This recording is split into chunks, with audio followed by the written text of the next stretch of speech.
I was born in Munich in 1916 during the First World War. My earliest memory is that I saw my father coming home from the war, and my total rejection of him because I'd never seen him before. But my father was a man of profound insights, and so it didn't take long, and I became his son. He was my first teacher and model of what a believing Jew should be like.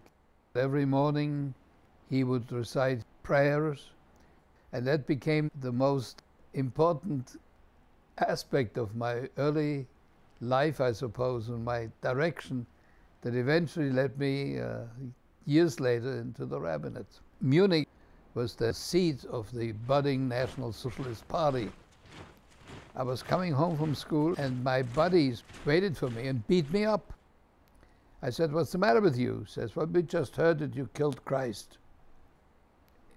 In my late 18th year, I went to Berlin to enroll in the liberal rabbinic seminary. There was a notice posted on the bulletin board that a seminary in Cincinatti was offering scholarships. I wasn't the least bit interested. However, the then president, Ismar Ellbogen, he says, "You sit down right now and you write to your father." I got a one-page letter from my father, said, "Herman muss gehen. Herman has to go."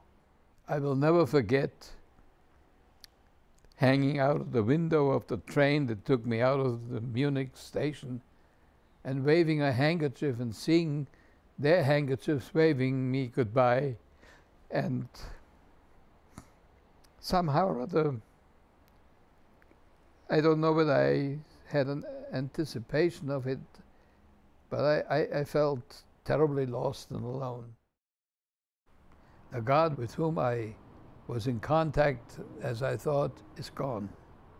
Because once I got really to understand what the Shoah was, I could never understand how the God to whom I prayed and whom my parents believed in could function in the Shoah. So I went through a profound crisis. I even thought I should quit the rabbinate. Fortunately, I read a book, I and Thou, by Martin Buber, who said life is a question to which we have to furnish the answer, and that it is God who poses these questions to us. That was an enormous discovery for me. I'm really so grateful to God that I'm living to this age and having had this experience, ancient though I may be.